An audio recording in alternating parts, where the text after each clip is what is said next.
There's only one live experience with action so spectacular and superstars so close. It's WWE Super Show, and it's coming to Lowell. See John Cena, CM Punk, and Sheamus battle Daniel Bryan, Mark Henry, and Kane in a six-man tag team match. Don't miss your chance to see all your favorite Raw and SmackDown superstars live in action. It's WWE Super Show live in Lowell, June 16th. Tickets available now. Wrestling fans, welcome to the Saturday, April 14th, 2012 edition MWF iTalk, the 13th installment. I am Dan Mirade. I'm going to be joined by a special guest momentarily. We join you late night from Sin City, Las Vegas, Nevada. We're in town for the 47th annual, I believe, Cauliflower Alley Club reunion. Very happy to be here, as usual, to celebrate this great week with the legends and superstars of this great sport. I wish more of the MWF roster took part in these festivities, but that is a different story for a different time, one that I usually save for private discourse. But nonetheless, the travel of Dan Mirade. If you've not been following me on Twitter, at twitter.com/Dan Mirade is simply at Dan Mirade, if you're already a Twitterer. As you can hear, I do have company.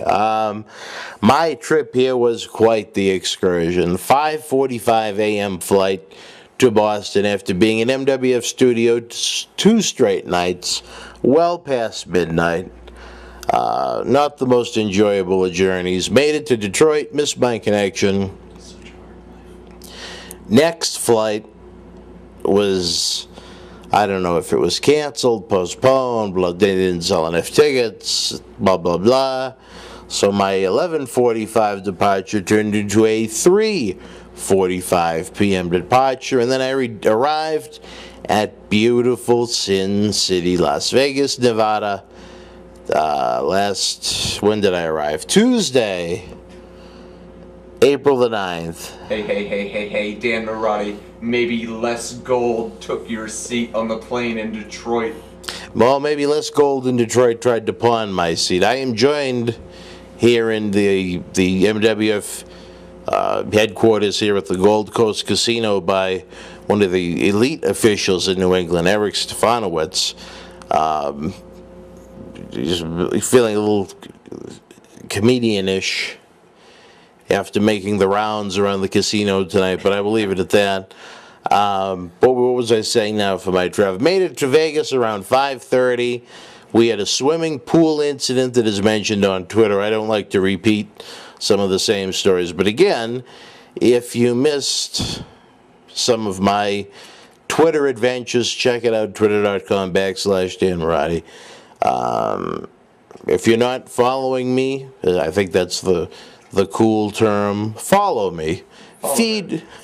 Feed what little ego I have left after what Linda Mirade has done to me over the years. But nonetheless, the real question is, why aren't you following him?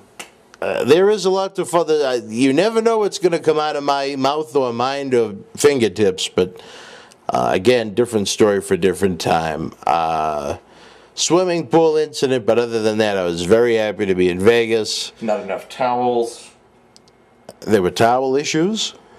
No, we just got the last of them. There might have been towel issues for other people.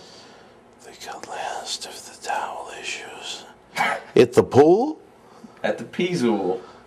Oh, well, I don't think the great MWF super fans at home were really concerned at the fact that we hustled the last of the towels they had available at the beautiful swimming pool at the Gold Coast Casino in Las Vegas, Nevada. But nonetheless, what a couple of interesting days it's been. We are working on a few different video projects while we're here in Vegas. I really can't get into that at this point. Some of it is top secret information. Even Eric cannot share that with you. I know Chairman Neil Manolian was here for a while this afternoon. He's already flown back to Boston. There's so much work going on as he spent a few weeks in the Carolinas to see what John Cena Sleesner was up to down there. We still have no word on whether there is going to be an MWF South and MWF North Carolina monthly TV program as was originally planned. I know Sleesna hired that loser, Greg Parker, to do commentary, along with the Jackal. He wanted to break up the team. The voice of the MWF, the Jackal. That's right. You remember him from Mass Madness. Of course. Everybody does. I don't really know how well the microphone is going to pick you up. I'm going to ask you a few questions, though. Michael Breen. Well, I don't know about Fetcher Brown. I don't know. I'm a baseball fan. I like the Red Sox and the Cubs.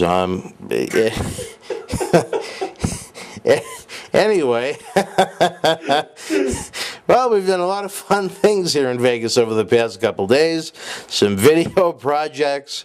We visited the Fremont Street Experience, which is not on the Vegas Strip. It is down in what is called, quote-unquote, Old Vegas. It's quite the experience. The Plaza Hotel is at the tail end of one end of the Fremont Street Experience, I believe. I don't know which installment, but one of the Back to the Future movies was taped in and around that hotel. And then at the other end of the Fremont Street Experience is something certainly going out of your way to see, and that is Toy Shack. Toy Shack. Toy Shack. Toy Shack. 450 Fremont Street, Suite 117. For complete information, you can check out LasVegastoyShack.com. Correct. I had a brain freeze there. LasVegastoyShack.com. You may recognize Johnny, the owner and proprietor, from the right now the hottest show on cable television, that being Pawn Stars. Johnny is the resident toy specialist here in Las Vegas. He's an expert on vintage and die-cast toys of all ages. So when the Harrison family at the pawn shop, at the world-famous gold and silver pawn shop, need a toy expert, they call Johnny. Johnny goes to the gold and silver pawn shop. Like the guy who had the Matchbox cars with like $80,000 worth of Matchbox cars. They call Johnny. Our buddy, Johnny. Oh, I do remember that episode. That's a good one. Hopefully Eric is coming in clear, so I really don't have to do much of an edit job on this, because that would be a real pain in the you-know-what. But we really enjoyed seeing Johnny and the what was the name of Toy Shack? The Toy Shack. I was able to collect a great deal of T-shirts that fit me today, which I was very happy about. There was a scandal last night as my pants were destroyed thanks to a certain individual's need for copious amounts of adult beverages, as we'll put it, in case any children are listening. But not the official on the iTalk. Don't drink and walk and try and throw someone into a cab. I'll put it like that, because Dan Mirade arrived back at the Gold Coast Casino crotchless. But nonetheless, let's see, where else is my sheet of information here as I took my glasses off?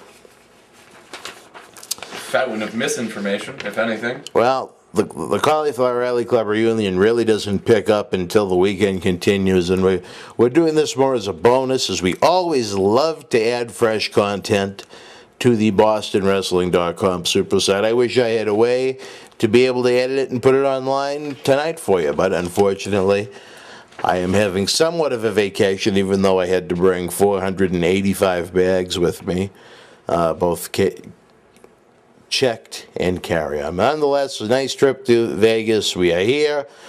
April MWF television. We're going to talk about that. MWF Cyberstars is online now. Myself and former MWF heavyweight champion Todd Hansen call the play-by-play action for Julian Starr taking on the Shaft, Bobby Ocean. One-on-one in singles action. Both athletes looking for a big win after this. Julian always looks phenomenal, but you know, he's come off 3 straight big losses to Jay Lethal on New Year's Eve. He teamed with Scott Reed back on the February Cyberstars when they lost to the debuting duo of Bad Penny. And it's all Survivor 8. It's all Survivor 8. Scott Reed defeated Julian Starr. So that's 3 big losses in a row. the Shaft, Bobby Ocean, you could say the Shaft went limp. I mean, he's coming off several straight losses as well. It's a big match for both men. It should be highly athletic, highly entertaining. It is what professional wrestling is all about. It's not candy store wrestling, as old Scheller used to throw out there. It's not Toy Shack wrestling. No, Ladies and gentlemen, we're going to see if Bobby Ocean gets the Shaft tossed, or we're just going to see what's going to happen. Well, there may be some around that want to toss a Shaft. I don't know. But nonetheless, candy store wrestling certainly belongs at the Toy Shack here in Las Vegas. Maybe old Shell should decide to pack up the boxes of garbage that remains from his 18 different incarnations of wrestling and bring it on down to the Toy Shack. But nonetheless, the Big Bang... Oh, wait a minute. I'm not even done with April MWF TV yet. Something about Hanson and Mirade are the commentators. Julian Starr and Bobby Ocean compete one-on-one. Then myself and Todd review Soul Survivor 8, the event that was, and it certainly was a tremendous event. Where's my little list? You know, if I lose this list again, even though Dan Mirade, can we end your long-winded speech and get to the question? We're trying to get you have to ask me. As one of the elite let's officials. see, one of the elite Millennium Wrestling officials of the Federation. Millennium Wrestling Federation. That's right. Say it again. Oh, the April MWF Superstar Zone. We're going to actually show you some clips and behind-the-scene footage from Soul Survivor 8 that you did not see. Look for the official MWF Soul Survivor 8 Final Destination DVD release, probably sometime in early May. We're waiting for our good friend the Jackal to come down, finish the commentary off, and we're off to the races. Before we continue, we wanted to get a perspective from the big event Soul Survivor 8 from our good friend Eric Stefanowitz here. He officiated 3 of the contests at Soul Survivor 8, and from a referee's standpoint, I'm interested to see what he thinks. I'm a commentator.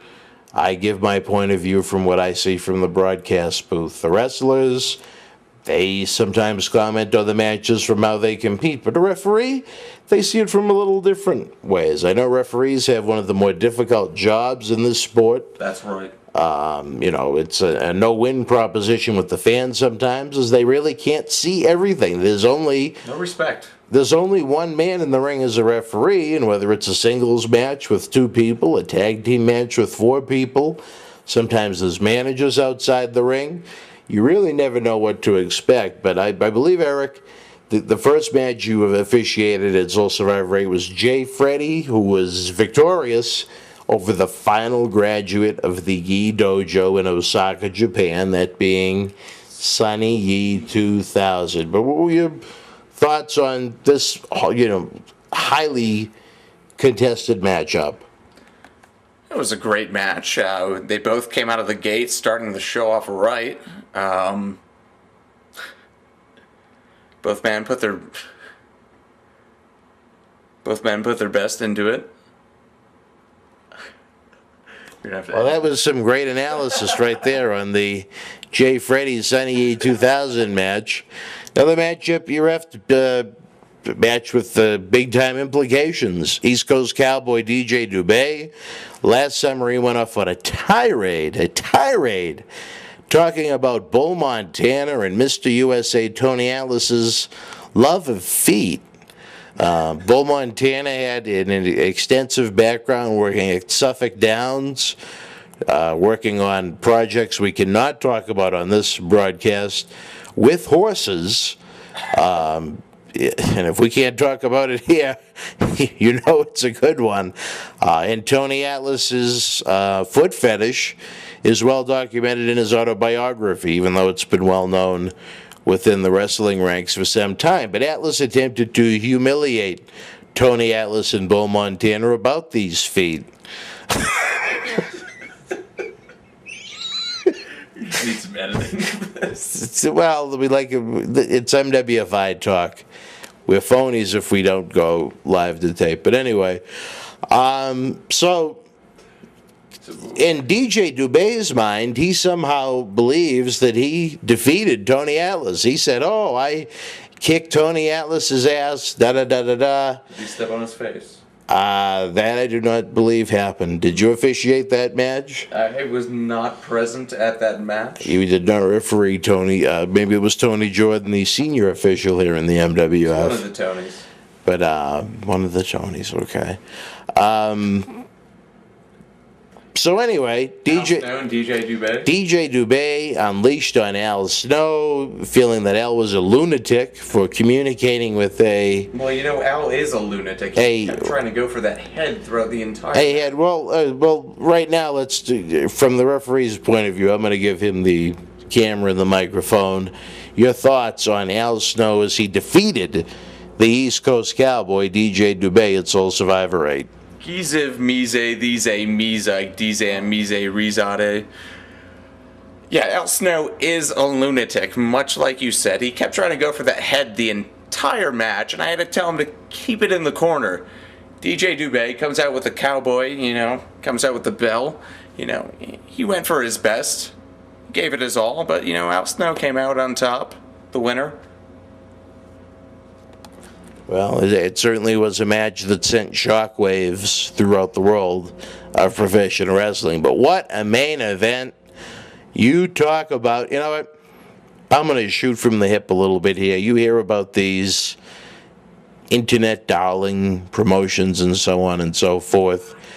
But in the end, yeah, you know, they have 7 or 8 5-star matches in one show. But Soul Survivor 8, you had Low Ki defending the Millennium Wrestling Federation Heavyweight Championship against Fit Finlay, Slick Wagner Brown, and the $1 million investment Tommaso Ciampa. No countout, no DQ. One man was going to leave Melrose as the champion. It was intense with a capital I. Again, we're going to hand the camera and the mic over to the man that called the action, that tried to keep these 4 warriors at bay. Eric, what were your thoughts on this main event, especially where Fit Finlay was added to the match at the last minute when John Cena Sr. cried poor mouth and wanted Dylan Cage removed from the event? Honestly, I was coming into the event expecting to see Dylan Cage and Fit Finlay take on each other and having the 3-way as it was planned between Slick, Tommaso, and Low Ki, the MWF Heavyweight Champion. This turned into a greater match than I ever could have expected. The intensity was just through the roof, pandemonium, hanging from the rafters.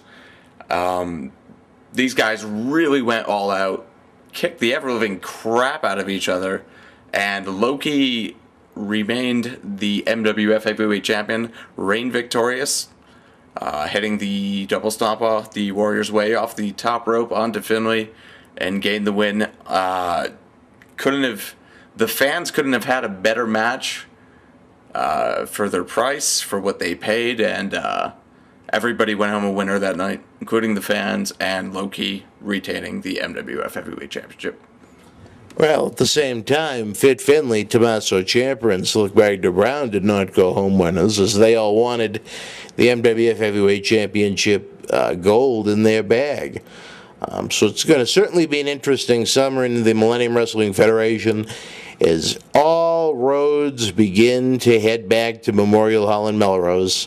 Saturday, September the 22nd, it is the MWF's 11th anniversary Big Bang Birthday Bash. What a night it is going to be. Live wrestling, autograph photo fan fest, charity auctions and raffles, and so much more. We're going to continue the great work we've done for the past 11 years, especially over the past year or two, where we've done a super amount of work for certain nonprofits that we care about and love so much. Now we've even done work with John Layfield's BeyondRugbyBermuda.com. Johnny Baby. Well, John Layfield certainly is the longest reigning champion in SmackDown history, and in my opinion, since Bobby Heenan, the greatest color commentator. But again, that's my own personal opinion. He made Michael Cole sound good. At the Bash, I have done a lot of work. If you do not know, MWF President Paul Bearer has named me the Executive Vice President of Wrestling Operations for MWF North, and I take a great amount of pride in that. I want to give the fans the best matches possible. I want to give them the best value for their dollar, make it the most interactive process in professional wrestling. You know, that's what it's all about. I think the fans like to meet the superstars, and they want to see the superstars up close and personal. We already have, for September 22nd, not one, not two, but 3 featured superstars already confirmed. And myself. Referee Eric Stefanowicz will be there. I'm certainly sure to call some of the big matches. The giveaways. I'm always big on giving the fans as much as we can. Why? Because we like to see happy fans with smiles on their faces, because hopefully you'll come back again the next time we have a live event. Everything we're going to give away right now, I certainly cannot say. I have a great idea in mind. I know we have some things that are certainly in the works. Some things we have in hand already and just are not going to announce yet. Some we don't have yet. But I do know that, mark it down on your calendar, WWE Extreme Rules, Sunday, April the 29th. It's going to be a big one. Brock Lesnar is back in WWE. But before the big event on BostonWrestling.com, check out the Big Bang Birthday Bash page. Why? Because we are going to announce not 1, but 2 of the featured superstars we have signed now. As I mentioned, we already have 3 signed by April 29th. There could be more, but we're going to announce only 2. But we're going to, wet that palate a little bit, so to speak. 2 big superstars will be announced, along with what most are going to consider the main event raffle item of the night. When we say main event, it is big time. You check out the stuff that we give away here in the Millennium Wrestling Federation, thanks to our great friends at WWE who help us out so much in so many different ways. I don't want to make it seem like I'm trying to brown-nose WWE, but they honestly have been great to us since 2001. I mean, then that's the truth. We got a big-time main event raffle item for you. Whoever walks away with that is going to be the happiest person in the city of Melrose. I know the fans that won the autographed Stone Cold Steve Austin photo, the double-matted John Cena autograph photo, the Undertaker WrestleMania 27 plaque, the Royal Rumble 2012 chair. I mean, that's just really cool stuff. Some things you can't even put a price on. They're so rare.